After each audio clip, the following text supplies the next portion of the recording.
Sebab kalau di barat tu kita boleh ada peluang lah untuk memberi pendapat kita. So jadi saya berhenti setakat zaman awal, iaitu zaman prasejarah Terengganu. Saya tak masuk kepada zaman kedatangan Islam. Sebab apa yang saya tak masuk ke zaman kedatangan Islam itu kerana polemik tentang kedatangan Islam itu dah saya rasa 5 kali dibuat oleh Lembaga Muzium Terengganu. Jadi dah 5 buku dah dikeluarkan tentang hasil daripada polemik itu. Namun demikian, kalau sejarah awal Terengganu ini termasuk juga kedatangan Islam.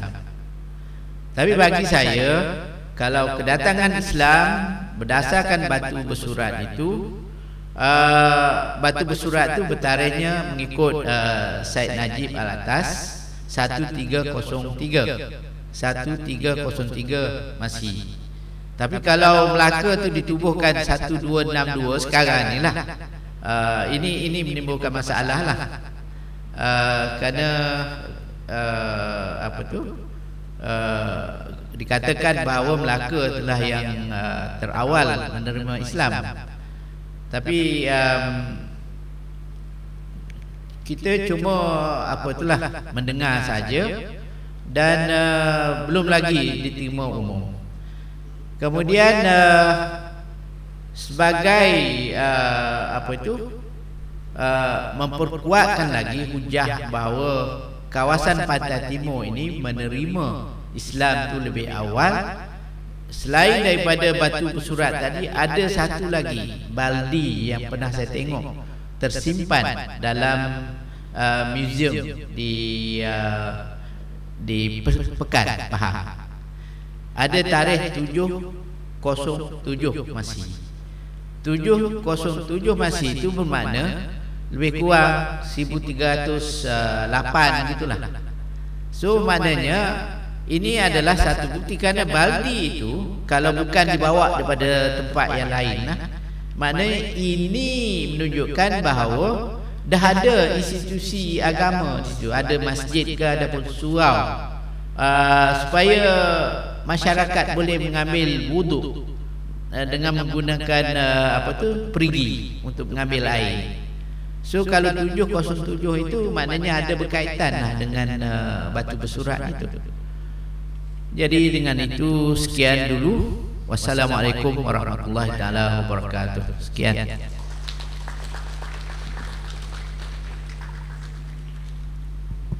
Banyak terima kasih kepada Prof Dato' di atas pembentangan tadi. Beberapa perkara yang kita boleh ambil hasil daripada pembentangan tadi. Sekiranya hadirin hadirat, para peserta hari ini ada soalan, ada kemusykilan, sila simpan dulu.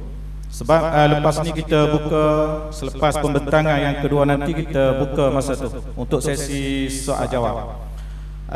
Hasil daripada pembentangan tadi dapat kita melihat kepada beberapa perkara, di antara hubungan dengan orang Melayu dan juga orang asli, orang asal. Bagaimana wujudnya hubungan itu yang disifatkan sebagai sepupu, saudara sepupu.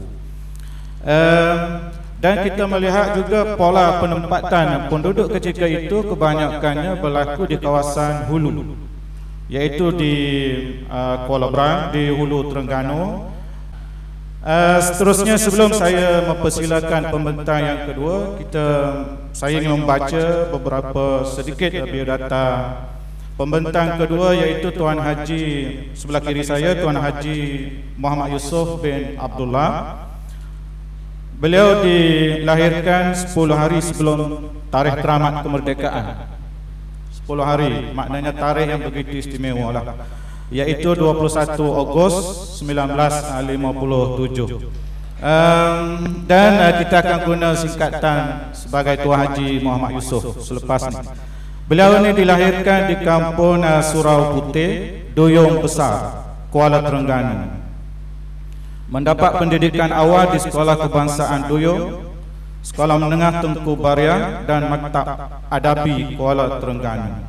Dan Tuan Haji Muhammad Yusof memperoleh ijazah sarjana di Universiti Melaya dan ijazah sarjana juga di universiti yang sama. Memulakan kerjaya sebagai kurator di Lembaga Muzium Negeri Terengganu sebaik sahaja menamatkan pengajian pada tahun 1981. Seterusnya dilantik sebagai pengarah Lembaga Muzium Negeri Terengganu semenjak tahun 1986 sehingga sekarang. Sepanjang karier beliau memperoleh beberapa anugerah seperti SMT, PJK, BLB, dan baru-baru ini beliau dianugerahkan sebagai perkhidmatan cemerlang oleh Kerajaan Negeri Terengganu. Sepanjang memegang jawatan pengarah muzium, beliau bertanggungjawab merancang, membangunkan dan mengurus kompleks Muzium Negeri Terengganu. Beliau menjalankan pelbagai penyelidikan dalam berbagai bidang seperti sejarah, arkeologi, budaya dan kesenian Melayu. Beliau terlibat dalam beberapa hasil penulisan dalam bentuk buku monograf, berjaya diterbitkan dengan kerjasama kaki tangan Muzium Terengganu. Antaranya warisan seni bina Terengganu, monumen dan tempat-tempat bersejarah, permainan tradisional negeri masyarakat Terengganu, serta dalam yang terbaru menyiapkan sebuah buku yang berkaitan dengan koleksi perahu tradisional. Dan tanpa melengahkan masa, saya mempersilakan Tuan Haji Muhammad Yusof untuk membentangkan kertas kerja yang bertajuk Sejarah Kesultanan Awal Terengganu. Dipersilakan. Bismillahirrahmanirrahim. Pengurusi sesi, sifu saya Datuk Profesor Ni, yang bahagia Ketua Pengarah Puan Dadisah, Pengetua Cik Sahadulan, khususnya Pengarah Akid Negeri Terengganu, peserta-peserta yang saya hormati sekian dan juga pelajar-pelajar. Terima kasih terutamanya beri peluang pada saya lah, pada Ketua Pengarah Akid, untuk sama-sama kita berkongsi pada hari ini tentang Kesultanan Awal Terengganu.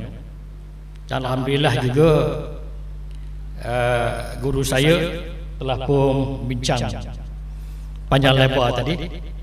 Oleh kerana usia yang kata prasejarah ni begitu panjang, kau Terengganu dah 16,000 tahun. Kalau nak bandingkan dengan sejarah awal Terengganu, kau Sultan baru 300 tahun, jauh sangatlah. Jauh sangat. Itulah yang dinyatakan tadi. Dalam sejarah ni banyak perkara-perkara yang perlu kita kaji. Ianya mungkin betul pada hari ini dan tidak betul untuk hari esok. Itu yang hebat ni kita mengkaji sejarah. Sebab itu kita kata penemuan sehingga kini. Kita tak tetapkan yang ini sudah kepastian tidak. Sebelum saya masuk ini, saya nak tunjukkan satu bukti yang mana di antara yang saya nyatakan tadi betul pada hari ini, tidak betul pada hari esok ialah peristiwa berlakunya peperangan ataupun pemberontakan Padang Kacung. Mungkin pelajar-pelajar tak sedar bahawa berlakunya pertempuran di antara petani-petani dengan polis pada tahun 1927-28. Kalau kita pergi ke sana, ke Padang Kacung, Telemong, ada satu makam yang luas. Dalam makam itu dikatakan 12 orang. Nasionalisme kita telah gugur dan dimakamkan. Tapi yang menariknya hanya 2 buah batu nisan sahaja. Kadang seronok juga bila kita bawa orang ke situ ni, orang akan bertanya, betul ke 12 orang ni? Kalau satu orang 2 batu, maknanya 24 batu. Bukan 2 batu. Jadi kita pun susah nak jawab. Saya susah nak jawab. Saya beritahu Cik Rashid, tambah Cik 22 lagi, dan bagi soalan banyak sangat pada kita. Tapi belum sempat kita nak tambah, kita dapat maklumat bahawa ada orang yang masih hidup lagi yang terlibat dalam peristiwa itu. Jadi saya bersempatan Cik Rashid pergi pada berjumpa dengan orang tua itu. Waktu itu kata usianya baru 9 tahun. 9 tahun. Saya tanya kerja pakcik apa-apa tu. Waktu itu kata kerja saya cuma mengangkat air untuk mandi jenazah. So saya tanya kenapa ni yang batu nisan itu 2. Dia kata ke saya, betul lah Wang. Kata betul macam mana pula? Kalau seorang 2 dah 24 lah. Oh, dia kata pada waktu itu dah 3 hari jenazah itu, kata orang ni terlentang di atas tanah sebarang ni, dah busuk. Nak bawa dia kata jenazah itu pun kita terpaksa hunggun api untuk menghalau lalat-lalat yang begitu banyak. Takut. Bahasa Inggeris mengatakan siapa yang menguruskan jenazah tadi, dia juga pemberontak. Takut. Lepas tu saya kata, kenapa jadi macam tu? Dari 2 tadi. Oh, kita takut, dia kata. Kita cuba buat berapa cepat yang boleh. So ditanamlah secara kuih lapis, susun begini ke bawah 12 orang, dan 1 liang lah, bukan satu. Sebab itulah dia gunakan 2 batu nisan. Dan saya rasa ini satu perkara yang menarik untuk pemandu pelancong boleh bawa ke sana. Bila soalan tu boleh cerita panjang, kan? Okey, itu sedikit lah. Sebab tu saya kata tadi, maka kita perlu baiki maklumat-maklumat itu. Yang saya nyatakan tadi mungkin waktu itu kita kata betul, tapi hari ini lebih betul lagi daripada yang lepas.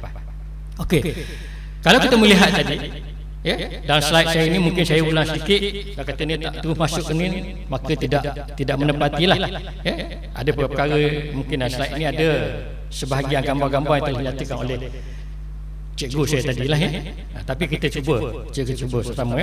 Kalau kita tak tahu asal usul, maka kita tak tahu di mana kita nak pijak. Itu yang penting pada kita. Maknanya kita akan cari di mana asal usul kita, maka kita tahu. Okey, saya masuk lagi perkara yang sama. Saya cepat sikit lah, benda yang sama, mungkin gambar yang sama. Okey, ini yang nak tunjukkan bagaimana di tempat yang sama juga, yang berkaitan dengan apa Tuan Pengurusi mengatakan tadi. Baru ni kita jumpa fosil di Merapoh, berusia 260 juta tahun. Dan untuk makluman hadirin juga, di Bukit Bewah juga terdapat fosil-fosil batu karang laut yang berusia 270 juta tahun. Banyak. Sebab itu kita mencadang kepada kerajaan negeri untuk menjadikan kawasan Bewah tadi Taak sebagai Jopat negeri Terengganu. Banyak perkara yang boleh kita belajar di sana. Okey, ini Daun Sandram, Datuk tadi. Okey, kita masuk. Biasanya dikata ni dah zaman kerajaan. Pelabuhan-pelabuhan. Kalau kita baca buku-buku sejarah, yang pertama mencatatkan tentang pelabuhan yang dibuat oleh Ptolemy. Di Iskandariah, petanya ada mencatatkan 2 buah pelabuhan. Di Semenanjung Pantai Timur, di Pantai Timur sebenarnya Tanah Melayu. Sejarawan mendapati atau bersetuju menyatakan Primula itu ialah Kuala Terengganu. Sebab itu kita namakan sebuah hotel di Terengganu ialah Primula. Itu pun ramai tak tahu. Apa tu hotel Primula tu? Primula tu apa? Ialah nama pelabuhan Kuala Terengganu abad kedua. Kuala itu ialah Kemaman. Dan di sini pun soalan, kalau sudah dicatatkan bahawa sudah wujud suatu pelabuhan di Terengganu, siapa yang mentadbir pelabuhan itu? Takkan pelabuhan itu saja kat situ. Bagaimana sistem? Mestilah ada orang yang menguruskan. So bila ada pengurusan, maka sudah ada yang mentadbir. Cuma maklumat lengkap belum kita perolehi lagi. Dan inilah kita kata dalam mencari. Kita melihat dari detail sejarah, zaman prasejarah Terengganu cukup menarik. Daripada kita nak katakan paraleliti akhir ataupun zaman Huabi sampai ke zaman Logam, lengkap kat situ. Tetapi dalam zaman sejarah awal negeri Terengganu memang agak sukar sedikit. Masih kabur dan masih banyak lubang-lubang yang perlu kita tembus. Kita tengok ni, kita daripada abad kedua ada pelabuhan, kita tak tahu siapa yang mengendalikan, siapa mentadbir waktu itu, dan ini dulu kita buat kajian lanjut. Dan untuk itu sumber-sumber yang ada pada zaman sejarah awal ini ialah tulisan-tulisan yang dibuat oleh penulis-penulis atau pengembara luar yang telah sampai ke Terengganu pada waktu itu. Dan mungkin terdiri daripada orang-orang daripada India, Arab ke Cina dan sebagainya. Kemudian dalam abad ketiga juga ada sebuah pelabuhan lagi, Kuala Dukun. Kuala Dukun ialah Kuala Dumun. Ini catatan dalam bahasa Cina. Jadi itulah yang saya kata tadi. Abad kedua, ketiga. Okey, jauh lagi. Dua, ketiga pergi ke abad ke-12. Gap yang begitu luas. Apa yang terjadi persekitaran itu? Yang ini yang perlu kita lihat, yang perlu kita kaji lagi untuk kita membina kembali persejarahan negara kita dan terutama negeri Terengganu. Chow Chu Fei ini seorang pengarang daripada Cina, bukunya Ling Wai Tai Tai 1178. Cuma ada menyebut dan catatan itu adalah follow-on. Sebuah satu kawasan follow-on, satu kerajaan. Jadi follow-on ini dikatakan menghantar ukti kepada Sang Puci. Sang Puci ialah Sriwijaya. Sriwijaya. Tapi bagaimana bentuk ini kita tidak tahu. Kemudian disebutkan juga untuk sampai kedudukan follow-on ini, ianya berjiran dengan Pahang. Pengheng, Pahang. Tenyanu, ini timbul satu soalan lagi. Follow-on Tenyanu. Tenyanu ialah Terengganu. Kalau hari ini kita kata Pulau Berang, satu daerah dalam Terengganu. Kemudian Cilantan, itu Kelantan. Kelantan. Dan kita boleh sampai, dia kata dalam report dia tu, dia kata boleh sampai ke kawasan follow-on ini 4 hari dari Langkasuka. Dan dia perihal lagi di situ dalam catatannya, di kawasan ini, di follow-on ini terdapat 2 patung Buddha. Satu tangan 6, sebuah lagi tangan 4. Yang ini adalah dulu pada satu ketika orang cari ini. Cari kat mana ni? Ada yang menyatakan ini berada di Pulau Bahala, di Kuala Beran. Kita juga masih mencari lagi di mana Pulau Bahala di Kuala Beran. Kita mendapatkan patung emas ni, bukan kecil ni sebab kita lihat satu penemuan patung emas yang dijumpai di Filipina semasa zaman Jepun dulu. Ini mungkin ada juga bahala kat situ katanya. Bahala ni atak ni bergangsa, di dalam bahala itu juga emas, lagi banyak emas. Betul lah kalau kita kata, kita baca ni, dia kata Semenanjung Emas, Tanah Melayu, Semenanjung Emas, kita kaya dengan emas lah. Sebab tu sebahagian kita gunakan emas sebagai bahan untuk kita membuat. Cuma dia kata lagi dalam itu ada perayaan setahun sekali. Waktu bulan purnama, biasanya bulan 6 dia ni, pada bulan purnama. Ini untuk sambut hari lahir Buddha. Dan kemudian hasil masyhur follow-on ini ialah kayu gaharu dan laka. Kemudian barangan dagangan persekitaran itu di sini ialah emas, perak, besi, ada lagi apa lain. 11.28 pada 12.25. Ini juga satu lagi catatan.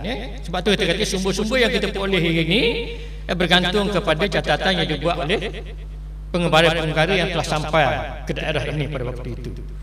Chow Jokwa dia menyatakan bahawa Palembang satu kerajaan yang besar, Langkasuka, Terengganu, Pahang, Kelantan adalah takluk ini. Dia tak ada lagi dah perkataan follow-on tadi kat sini pada 12.25. Itu menunjukkan bahawa sudah ada kerajaan Terengganu, tapi bawah takluk kerajaan Palembang.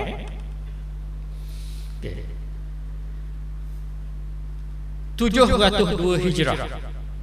Ini satu penemuan yang ditemui oleh Syed Hussein Ghulam Al-Bukhari pada tahun 1902, di mana batu Busrak Terengganu pada itu telah digunakan sebagai batu alas basuh kaki untuk menaiki surau Tok Rashid di Kapung Buluh, Kuala Beran. Syed Hussein ini kerjanya ialah mencari hasil masyhur negeri Terengganu.